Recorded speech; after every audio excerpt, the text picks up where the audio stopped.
नमस्ते दोस्तों। आज हम इस वीडियो में बात करने वाले हैं उस ऑब्जेक्ट के बारे में जहां पे लाइट भी जाने से डरती होगी, जहां पे ग्रेविटी इतनी ज्यादा है कि वहां पर मैटर किस प्रकार से किस तरीके से रहता है ये हमें पता ही नहीं है।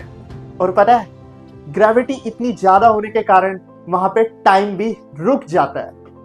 आप समझ पाए कि मैं किस ऑब्जेक्ट की बात कर रहा हूं? मेरे ख्याल से काफी लोग समझ गए होंगे। इस वीडियो में हम बात करने वाले ब्लैक होल की।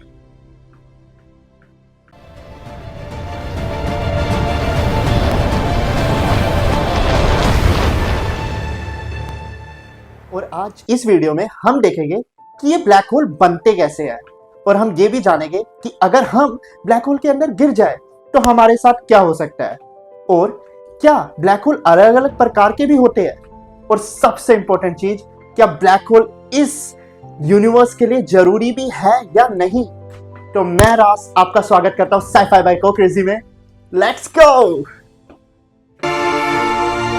There are apocalyptic objects in the universe, engines of destruction, menacing and mysterious.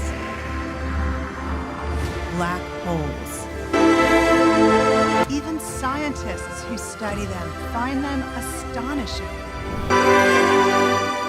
Some black holes weigh no more than a single star. Others are so immense they anchor entire galaxies in place. Do black holes somehow shape the very structure of the universe? Is it possible we might not exist without them?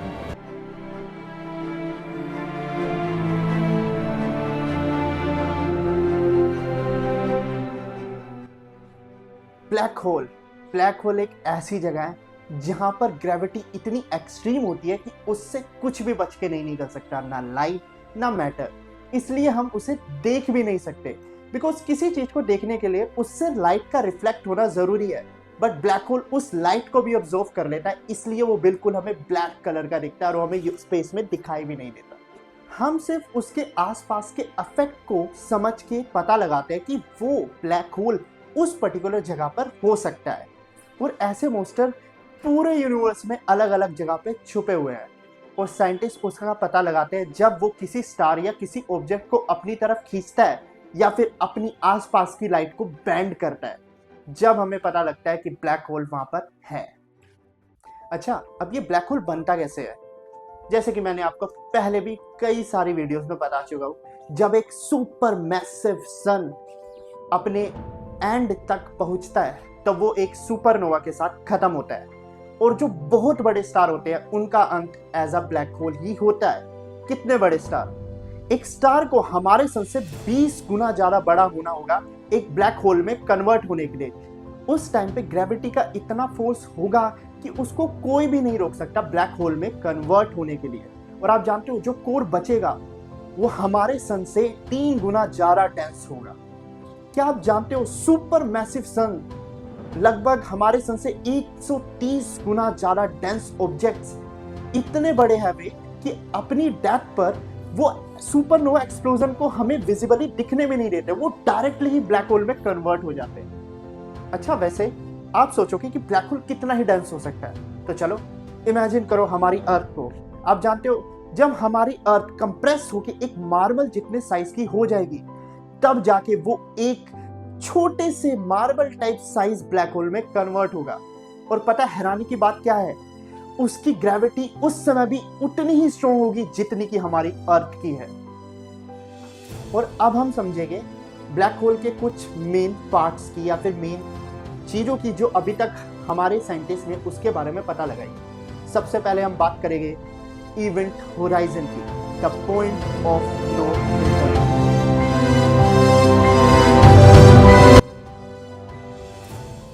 आप जानते हो, black hole के पास एक invisible boundary होती है जिसे हम कहते हैं इवेंट होराइजन।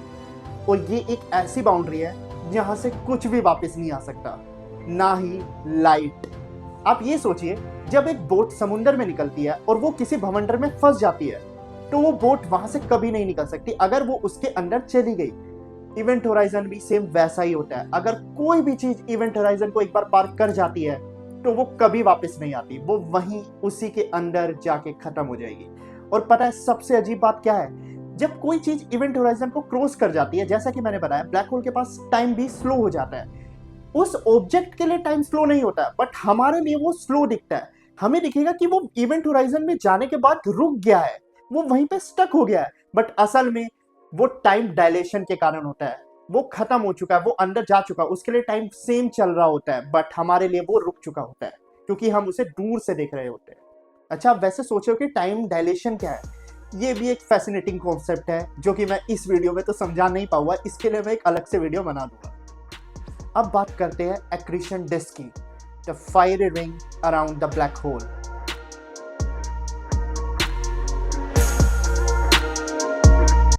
आप सोचते होंगे जब ब्लैक होल हर चीज निगल ही जाता है तो हम उसके आसपास एक फायर जलती हुई लाल कलर की रिंग्स क्यों देख पाते हैं, या फिर वो क्यों वहां पर है। वो जो रिंग होती है वो ब्लैक होल की एक्चुअल लाइट नहीं होती, बल्कि उसके आसपास घूमते हुए डस्ट और गैसेस की लाइट होती है, जिसे हम कहते हैं एक्रीशन डिस्क। जब कोई स्टार या फिर गैस क्लाउड या फिर न्यूट्रॉन स्टार या डोफ स्टार कभी भी ब्लैक होल के आसपास आ जाते हैं, वो डायरेक्ट ब्लैक होल के अंदर नहीं गिरते, वो उसकी रोटेशन और ग्रेविटी के कारण उसके चक्कर लगाने लगते हैं। सेम वैसे ही जैसे पानी ड्रेन होल के आसपास चक्कर लगाने लगता है, और जब वो चक्कर लगाने लग रहा होता है तो फ्रिक्शन के कारण उसमें हीट जनरेट होने लगती है, और उसमें इतनी हीट होने लगती है कि उसमें से लाइट इमिट होती है, और वही हमें टेलीस्कोप से दिखाई भी देता है जब साइंटिस्ट उसकी तरफ पोजीशन करते हैं। अब लास्ट में बात करते हैं singularity, the heart of darkness.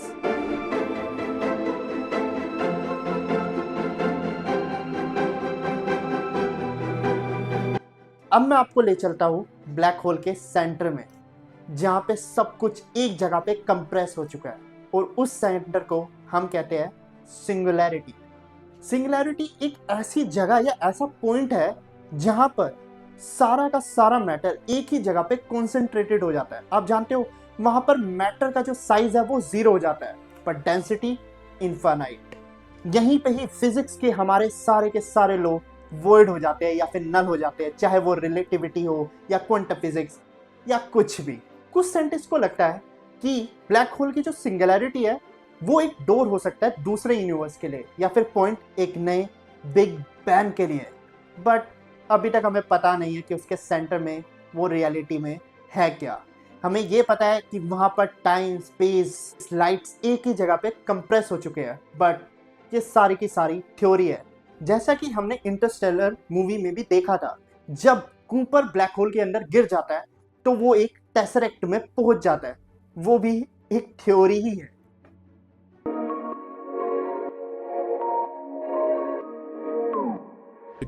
अब मान लो अगर आप ब्लैक होल के आसपास चले गए या ब्लैक होल में गिर गए तो क्या होगा। सबसे पहले आप किसी तरीके से ब्लैक होल के आसपास पहुंच गए तो कुछ सेकंड तक तो कुछ नहीं होगा।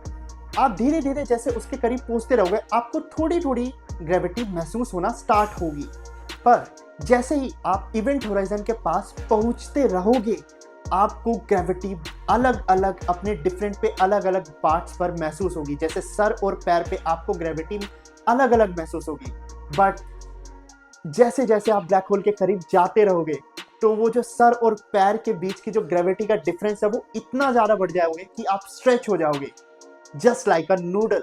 और पता है साइंटिस्ट इस चीज़ को क्या बोलते हैं? स्पैगेटिफिकेशन। तो अगर आपका प्लान हो ब्लैक होल के आसपास जाने का, तो आप ये समझ लीजिए कि ब्लैक होल के आसपास भी गए तो आप एक एटम वाइड लाइन जितने स्ट्रेच हो जाओगे और एंड में वैनिश। और पता है सबसे अजीब बात क्या है? अगर कोई इंसान आपको ब्लैक होल के अंदर गिरते हुए देख रहा हो और जब आप इवेंट होराइजन पार कर जाओ तो उसको ऐसा लगेगा कि आप इवेंट होराइजन पार करने के बाद एकदम फ्रीज हो गए हो और इवेंट होराइजन को पार नहीं कर पा रहे हो। यही है ब्लैक होल की मिस्ट्री। उसके आसपास का टाइम इतना स्लो हो जाता है कि दूर खड़े लोगों को दिखता है कि आप बिल्कुल स्टॉप हो गए हो। तो आप ये समझ लीजिए कि उसके आसपास टाइम और स्पेस दोनों का ही मतलब बदल जाता है। अच्छा, वैसे कुछ साइंटिस्ट कहते हैं कि ब्लैक होल असल में एक बड़ा वर्म होल है जो कि एक दूसरे दुनिया की चाबी हो सकती है, और कुछ साइंटिस्ट कहते हैं कि ये हमारे लिए एक अच्छा साधन है जिसके साथ हम टाइम ट्रेवल कर सकते हैं। बट ये सारी की सारी थ्योरी है। बट वर्म होल वाले केस में साइंटिस्ट कहते हैं कि जो ब्लैक होल की ग्रेविटी जो इतनी डेंस हो चुकी है वो स्पेस और टाइम के कर्वेचर को फाड़ चुकी है, उसके कारण एक पूरा रास्ता बन चुका है एक दूसरी दुनिया का।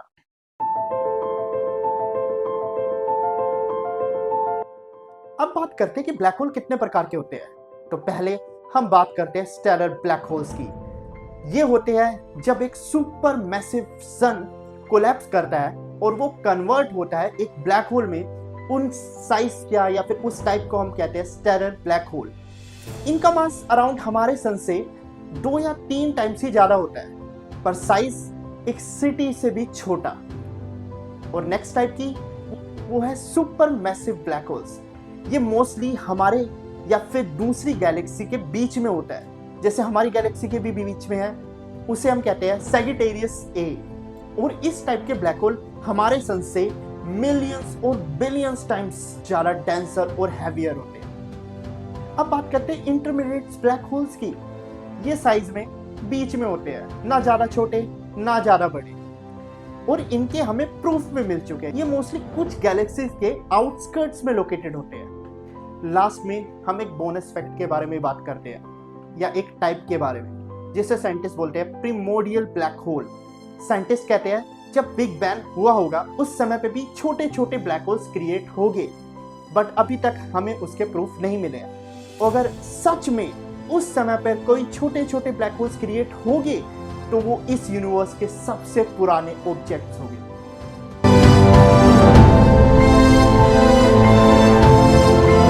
अच्छा, आपको लगता होगा कि ब्लैक होल कभी खत्म ही नहीं हो सकते, बिकॉज वो तो हर चीज को निगलते रहते हैं। बट फिर एक साइंटिस्ट आता है और इस थ्योरी को चेंज कर देता है। उसका नाम था स्टीफन हॉकिंस। उसने बताया कि ब्लैक होल धीरे धीरे खत्म होते रहते हैं क्वांटम फिजिक्स के कारण।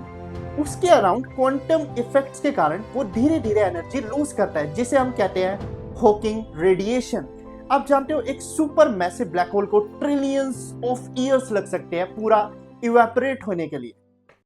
और लास्ट में हम बात करते हैं कि ब्लैक होल इतने जरूरी भी है स्पेस के लिए, या ये मैटर भी करते हैं।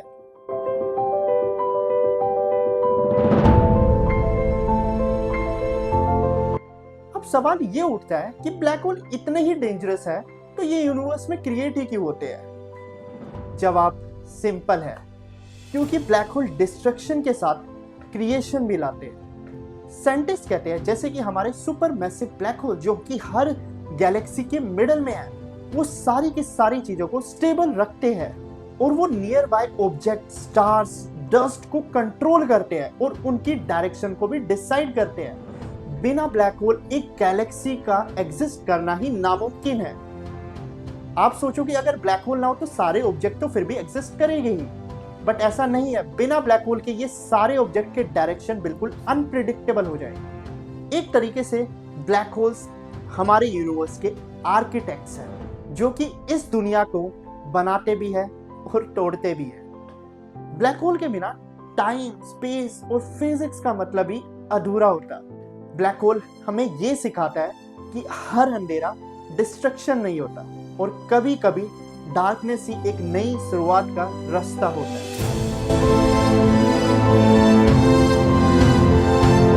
तो दोस्तों, ब्लैक होल सिर्फ एक स्कैरी ऑब्जेक्ट नहीं है, ये हमारे यूनिवर्स की एक ब्यूटीफुल मिस्ट्री भी है। अगर आपको ये वीडियो पसंद आई हो तो लाइक करो और कमेंट में बताओ कि आपको कौन सा फैक्ट ज्यादा मजेदार लगा, और इस चैनल को सब्सक्राइब करो। अच्छा, वैसे जो ब्लैक होल की जो स्टोरी है वो भी अद्भुत है, जो कि मैं नेक्स्ट वीडियो में एक्सप्लेन करूंगा।